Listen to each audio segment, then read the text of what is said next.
Good to have you with us on this Monday. I'm Joe Fryer. And I'm Savannah Sellers. We're going to begin this morning with the latest in Gaza. The Israeli military is widening operations after that ceasefire ended late last week. Defense forces issued evacuation orders to people living in southern Gaza. The move has prompted new fears and mass confusion for those who were told to escape the north and head south just weeks ago.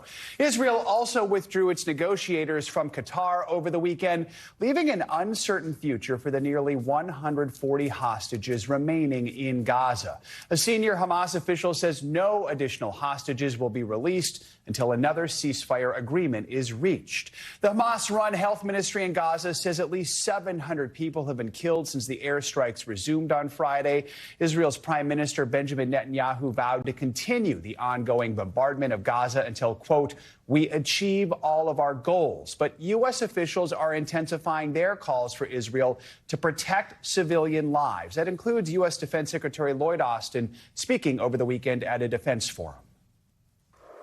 This kind of a fight, the center of gravity is the civilian population. And if you drive them into the arms of the enemy, you replace a tactical victory with a strategic defeat. So I have repeatedly made clear to Israel's leaders that protecting Palestinian civilians in Gaza is both a moral responsibility and a strategic imperative. We have our team standing by to break down the latest in Gaza, including analysis from Lieutenant Colonel Daniel Davis and more on the hostages from Dr. Haggai Levine. We begin with NBC News foreign correspondent Raf Sanchez, who once again is in Tel Aviv. Raf, good morning. So walk us through what we are seeing on the ground since the ceasefire ended late last week, including how Israel is now expanding its offensive into southern Gaza. Joe, good morning. I'm looking over my shoulder because we're hearing booms overhead, which is a possible sign of fresh rocket fire coming out of Gaza. The Israeli military says it is operating now in every part of the Gaza Strip after launching a new ground offensive into the south. Now, we saw this focus on the south beginning just minutes, really, after the ceasefire collapsed on Friday morning. It started with a punishing set of airstrikes, and now Israeli ground forces, tanks, and troops are operating inside of southern Gaza. And the head of the Israeli military says the assault on the south will be just as ferocious as the assault we saw on the north. Remember, satellite imagery shows half the buildings in northern Gaza have either been partly or completely destroyed. Israel says it will move in the same way in the south. A lot of the focus right now is on the city of Han Yunis in southern Gaza. Israel says that is where Hamas's leaders are hiding after fleeing Gaza City. But it is also where hundreds of thousands of Palestinian civilians who left the north fled to, hoping to find shelter. Guys. Yeah, Raf, so what does that mean now for those people? Where do Palestinians go now? Is there anywhere safe? And is the U.S. doing anything to try to urge there to be safe spaces? Yeah, Savannah, what we are hearing consistently from Palestinian civilians is they feel they have nowhere left to run. Weeks ago, Israel was telling them, if you leave the north, if you go to the south, you will be safe down there. Now Israel is telling them you need to get out of cities like Han Yunis because they are preparing to attack there. The Israeli military, since the collapse of the ceasefire, has released this grid map of Gaza. It divides Gaza into 2,400 squares. It says it's doing that to help Palestinian civilians get out of harm's way.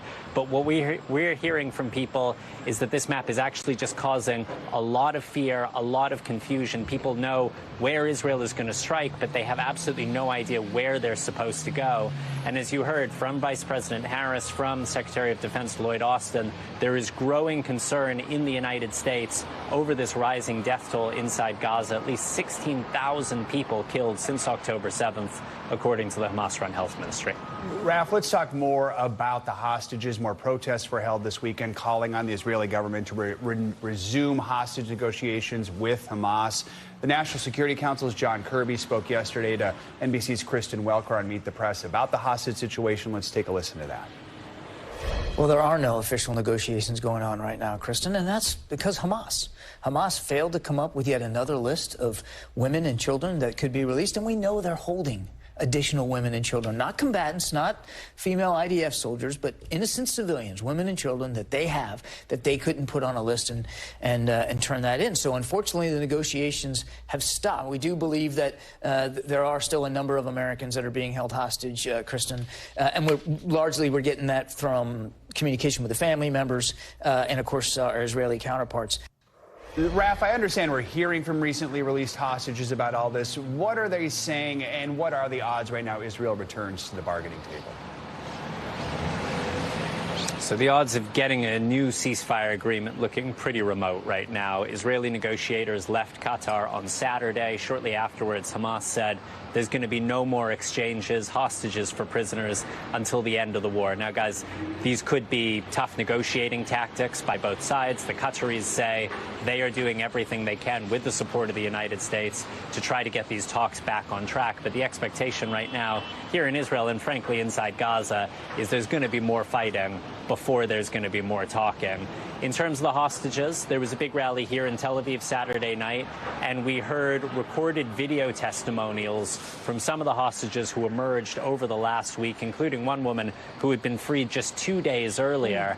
And one of the things she said was that when she was down in the tunnels underneath Gaza City, she kept pinching herself, hoping that she would wake up from this nightmare, which, of course, turned out to be real. Guys. Incredible to hear these harrowing stories. Raf Sanchez in Tel Aviv, thank you so much. Yeah, well, we are learning more about those attacks on commercial vessels in the Red Sea. The U.S. military says the USS Carney warship shot down 2 attack drones that were heading toward it. It's believed the attacks were launched by Iranian-backed rebels in Yemen who are trying to prevent ships from Israel and nations that support Israel from traveling through the Red Sea. NBC News correspondent Aaron Gilchrist reports. U.S. defense officials confirming to NBC News the USS Carney responded after 4 attacks on 3 civilian ships in the Red Sea off Yemen. At one point, the Carney shot down a drone heading toward it. The U.S. not sure whether the Carney itself was a target. One of the attacks hitting a British merchant ship. As the Carney sped toward it to help, the U.S. destroyer shot down another drone. 2 other civilian ships report they were hit, and the Carney shot down a 3rd drone. Late Sunday, Iran-backed Houthis posting a video claiming responsibility for the attacks. Houthi rebels took control of much of Yemen in 2014 and were considered a terrorist organization by the U.S. government until 2021. The Houthis calling the Red Sea strikes a show of support for Palestinians in Gaza, part of a series of recent incidents in that region. This edited Houthi video with faces blurred that was released in November shows a helicopter landing on an Israeli cargo ship. Armed soldiers quickly taking control and taking the ship back to Yemen. The USS Carney is part of the Gerald R. Ford aircraft carrier strike group, sent to the Mediterranean Sea after the Hamas attack in Israel. The Carney alone responsible for shooting down Houthi drones 3 times in the last 6 weeks. It's a provocation. We'll see some reaction. But again, I think Secretary Austin will try and keep it below the threshold of causing wider war. U.S. forces have also been facing threats on land. Bases in Iraq and Syria have come under attack by militia groups supported by Iran approximately 75 times in the last 2 months, injuring dozens. Meanwhile, 3 defense officials say U.S. forces stopped 5 people preparing an attack drone near Kirkuk, Iraq, Sunday afternoon. The U.S. military was able to destroy it before it launched and is now working to verify whether anyone was killed. Back to you. All right, Aaron, thank you so much. Lieutenant Colonel Daniel Davis joins us now with a closer look at potentially this next stage of war. He is the senior fellow and military expert at Defense Priorities. Lieutenant Colonel, always great to have you with us. Thank you so much. So with what Aaron just laid out there, I mean, how concerned do you think Pentagon leaders are about becoming involved in something that is escalating in potentially this shooting war with Iranian proxies? How big is the concern here? Well, I think the concern is quite large and quite justified, because America's vital national interests are best served by making sure this does not escalate beyond the Gaza Strip. And of course, we now see all these issues going on in the Red Sea, in the areas around it. We see in Iraq and in Syria where our troops are. And of course, the biggest concern is potentially Hezbollah attacking Israel from the north, especially as they get further into the south part of the Gaza Strip. And all of those things could cause havoc for the region, and anything that draws the United States in is going to just potentially draw us into another war that we absolutely cannot have. And I think it's important that you see the Secretary of Defense and other senior officials really do put a lot of pressure on Israel to rein in some of these attacks that are killing so many civilians, because that is the key thing that could undermine Western support for Israel and could put, make things even worse among those who are trying to attack them. Let's talk more about the Israel-Hamas war. Israel has now expanded its military campaign to southern Gaza, as we've been reporting this hour. Israeli Prime Minister Netanyahu vows to continue the war, quote, until we achieve all its goals. What do you make of how Israel is now approaching this next phase of the war since the ceasefire stopped? Well, listen, I think that there's a mismatch between their stated political objectives and their tactical operations, what they're trying to do to accomplish it. Your correspondent said just a second ago that Israel was trying to do the same thing in the south that it did in the north. And as you can see with your own eyes there, the population density is so much higher now in the south than it was in the north, and there's already at least 15,000 people have been killed. But the bigger issue is, though, that Israel doesn't appear to be careful at all in what they're attacking. They're just literally leveling entire city blocks, meaning that even if they succeed tactically in destroying Hamas, there's nowhere for all these people to live, and the situation is just going to be even more dire, even from things like disease and other kinds of illnesses, that there's no hospitals. People can die from that as well as the other. And global public opinion could turn against Israel and could keep them from achieving their objective of being peace. And I'm telling you, from what I've seen my own eyes in the Middle East and other combat, when you kill a lot of innocent people, you create many more enemies than you take out. And I just don't think that they're going to succeed bring peace by the use of this weapons. So Secretary of State Blinken is making it clear that the U.S. wants to minimize that civilian suffering, especially as the IDF moves into southern Gaza. He called on Israel specifically to create safe zones.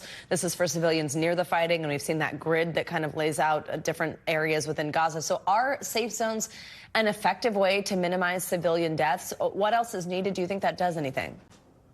Well, I'll tell you, I think that Secretary Austin's comment was spot on when he said you could have a tactical success and a strategic loss if you don't change your tactics and do these things, for the very reason I just laid out there.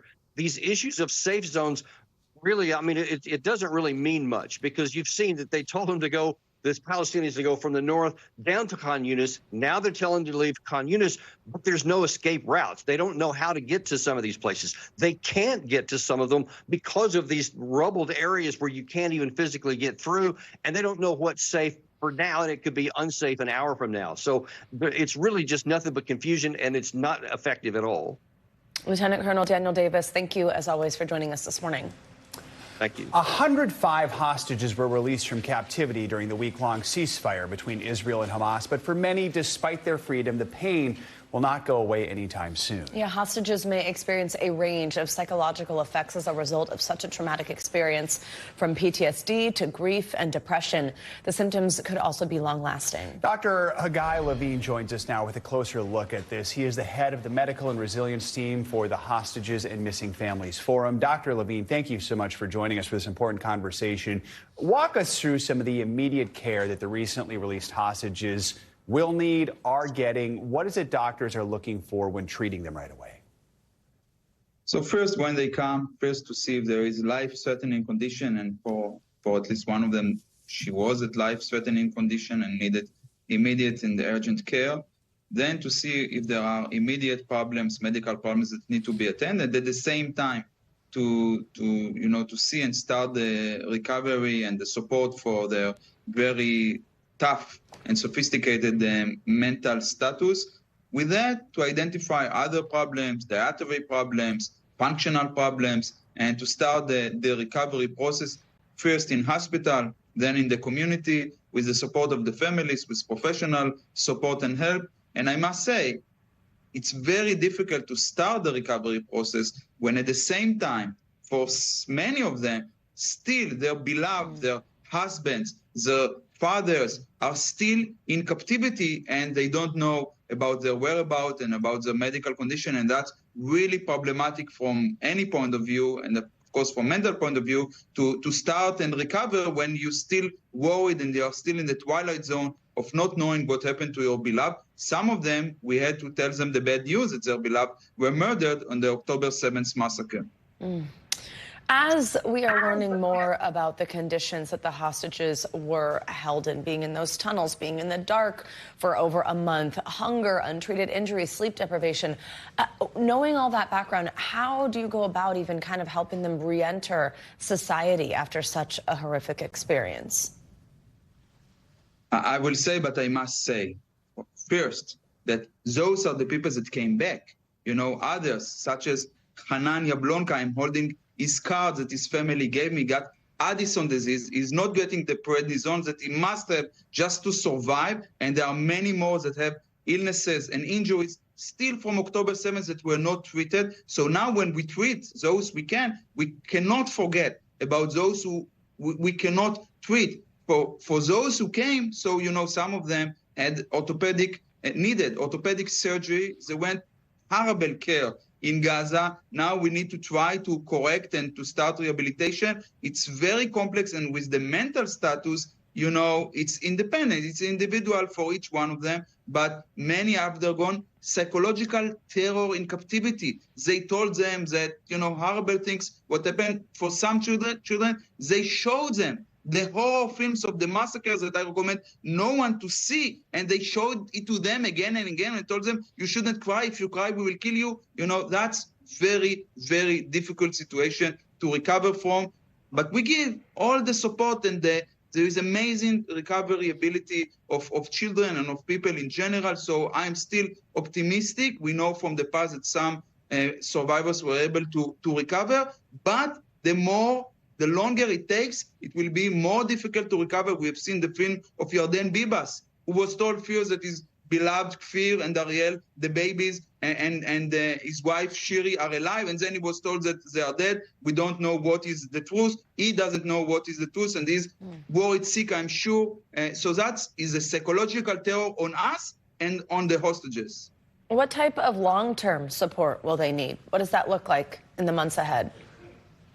Yes, so I must say that there is like a first euphoric stage that you come and you are hugged and you feel very strong. And then when you go out, you need a protective environment. And it's different from individuals. Some of them go because they don't have home now. Their home was burned. They don't have a community to return to. They don't have home to return to. They are in hotels in Eilat or in the Dead Sea, in environments that you don't have much privacy. So that's difficult. We need to provide them a protective environment and to start to be active. They need to get back control over their life, to start again, cook for themselves, to be able to take a shower independently, because many of them did not take any shower in captivity, to start. And you know what we see? Some of them come here and help us now with the efforts to release the hostages. And that's very helpful for them to be active and to feel that they can contribute to others. Dr. Hagai Levine, thank you so much for your time this morning and for everything you're doing to help people and to help us understand what some of these released hostages are going through. It's very helpful, the media attention and the word support. Thank you. Thank you. Well, now let's go to Washington, where it is expected to be another eventful week for lawmakers, just days after becoming the 6th member of the House of Representatives ever to be expelled. Former Congressman George Santos is threatening to file ethics complaints against several lawmakers, both Republicans and Democrats. With Santos out, Republicans have an even smaller majority in the House now, but could still vote to authorize an impeachment inquiry into President Biden as early as this week. Let's bring in NBC News Capitol Hill correspondent Ali Vitale and NBC News White House correspondent Monica Alba. Good morning to both of you. Yeah, good morning, Ali. Let's start with you. What exactly is Santos alleging? What happens if he does file these ethics complaints? Yeah, look, he's gone, but desperate to not be forgotten here, guys, because Santos on his way out the door is now trying to make good on some of the threats that he made when he was still in office. You might remember that right after Thanksgiving, Santos took to Twitter, or now known as X, once again, to try to level a bunch of claims without names to them about frauds and other things that his colleagues were doing in office. Now, on his way out the door and after being expelled, he's targeting some of those lawmakers that actually went against against him. People in the New York delegation, for example, like Congresswoman Nicole Malliotakis, Congressman Mike Lawler, Congressman Nick Lalotta. And then he's also looking over state lines in New Jersey at Congressman Rob Menendez. All of these lawmakers saying that they're not taking this seriously. But look, the way it works is that anyone can refer a complaint to the Office of Congressional Ethics. They may or may not take it up, but clearly Santos is trying to avail himself of that after his colleagues kicked him to the curb. So, Allie, we know a special election will be held to fill Santos's seat to make sure another name is put on that office door. When's that probably going to happen? What's that election going to look like?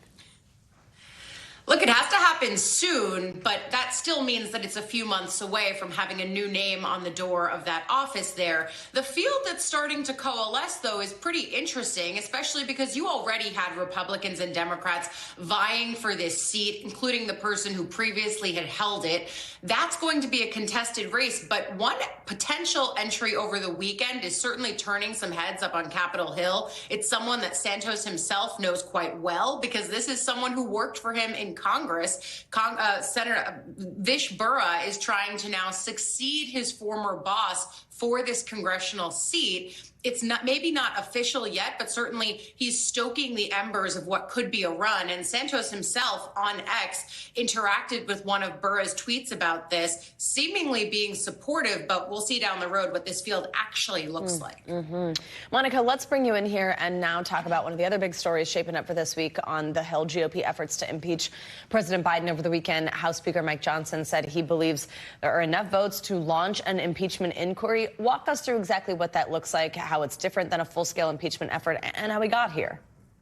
I remember, Savannah and Joe, a couple of months ago, it was then House Speaker Kevin McCarthy who announced that this process was going to start taking place. And there were a lot of questions, though, about whether there would be votes to support formalizing it. And that's what we're now talking about here, potentially happening in the coming weeks. At the time, back in September, it did not seem that there were enough Republican members who could vote to support a formal impeachment inquiry, but that kicked off the proceedings nevertheless, which means that these GOP-led committees can begin their work of issuing some subpoena requests, of doing some of their investigation. But we also know now that Speaker Johnson is signaling this at a time, he says, where during the Thanksgiving break, members went home to their districts. He argues that that is what they were hearing about, that people, constituents have questions about this, and that is why he is trying to make this point that now it could be heading toward a vote, though, as you guys just talked about, the Republican majority continues to become slimmer and slimmer. So again, questions there, as other Republicans have indicated at this time that they don't know whether there is the evidence to continue on this path. But clearly this is something that they want to do heading into the critical 2024 election year. And quickly, Monica, what's the White House saying about these impeachment efforts? Well, they've responded to this now also for weeks, calling them politically motivated and baseless. And what the White House in a statement over the weekend is really trying to point to here is the fact that Speaker Johnson himself reportedly behind closed doors was telling Republicans, was telling his own conference a couple of weeks ago that he wasn't sure the evidence was there yet. But again, they're trying to continue to pursue this path to see if they can potentially uncover any other evidence. But as the White House has pointed to repeatedly, there's nothing that's come to light so far that has implicated the president in any wrongdoing in terms of these potential business dealings. Monica Alba, Ali Vitale, thank you both so much. It was a busy weekend in Iowa for the leading Republican candidates for president. Former President Trump and Florida Governor Ron DeSantis spent time campaigning across the state, meeting with voters ahead of next month's first presidential contest. For the latest, let's bring in NBC News senior national politics reporter Jonathan Allen. John, good to have you with us. So Ron DeSantis announced he has campaigned in all 99 counties in Iowa. That's a staple of state politics there. On the flip side, you have former President Trump. He's held events in just 13 counties, yet still holds that huge lead, according to polls. So give us a recap of what we saw over the weekend between those two rivals. Good morning, Joe. Good morning, Savannah. Look, if you're one of the candidates, you would much rather have Donald Trump's position in the polls and have visited 13 counties versus Ron DeSantis' position in the polls, trailing Trump by 30-plus points in Iowa and more nationally. And having visited every county. What we saw this week, though, was Ron DeSantis finished that 99-county tour after months of campaigning across the state The good news for him is he's out there telling people that he's going to outwork everybody else. I think the way that he put it is, if I'm willing to do this, that shows you that I would be a servant, not a ruler. Finished up in Jasper County, just east of Des Moines. And then you had Trump this week in Cedar Rapids doing a commit to caucus event, trying to rally his faithful, telling them that this race is not over. And of course, doing the one thing that Republicans care the most about right now, which is bashing Joe Biden and trying to communicate to them that he would be the best candidate to take on the current president. So, John, as we're referencing, DeSantis and the rest of the Republican field, I mean, they've continued to trail in the polls by a wide margin, not really changing too much here. Nothing super of note. An NBC News Des Moines Register Mediacom poll in October showed Trump with a 27-point lead in Iowa. What do you think happens from those falling behind if that lead continues following the caucus? Does the field start to narrow? It's a great question, Savannah. And through the magic of television, I think we can see what Ron DeSantis had to say yesterday on Meet the Press. But basically, what these candidates are saying is that while Iowa is important, you're going to be able to keep going if you're one of those candidates and you lose. What DeSantis was saying was, of course, that candidates have won the nomination, like Donald Trump, for example, in 2016, without having won Iowa. Let's listen to what DeSantis had to say. You don't come in at least second. Would you then drop out of the race? How critical is Iowa? Well, we're going to win the caucus. We're doing everything that we need to do it. But what if you don't, Governor? Support. What if you don't? And I've said from the beginning, we're going to win. We're going to win the caucus. But even apart from that, there have been people that have won Iowa and not won the nomination, and vice versa. Yeah, and the big difference there, guys, between people who lose Iowa and then go on to win the nomination is usually they are the candidate who is leading the field nationally. There's a clear reason that they might be able to come back because they have support in places other than Iowa. You do not see that right now with Ron DeSantis or Nikki Haley, the folks who are basically running very neck and neck for that second position distantly behind Trump. Yeah, also noteworthy there, Nikki Haley tied with Ron DeSantis right now in that poll. John, thanks so much for joining us this morning. Appreciate it. Thank you. Take care, guys. Well, showers continue to soak the Northwest. For more, let's get a check on your morning news now. Weather. Meteorologist Michelle Grossman is with us this morning. Hey, Michelle, good morning. Good morning. Great to see you. Happy Monday. And yeah, the West is being soaked week after week. We're on to our third week here with an atmospheric river event, and we're going to see a strong one move on shore today. So it's sort of like a parade of storms, and it's coming from the Gulf of Alaska. So we're pulling from some warmer air. That's going to cause some snowmelt as well. So we do have some alerts in place. We have flood watches. That is in the green for Seattle, Eugene, down in Medford. Spokane also. We also have some winter storm warnings. We have some winter weather advisories because we do still expect some snow in the highest elevations of the mountains of the Rockies. As we go throughout time here, this is what radar looks like. So we're getting a little bit of a break throughout the day today. It's going to pick up in intensity once again tonight, but you can see that kind of coming on shore. Already starting to see some heavier rain where you see those brighter colors in portions of Idaho as well. Seeing the snow as well. That's in the blue here. So we're going to see some snow. We're going to see a mixture, and we're also going to see that rain falling,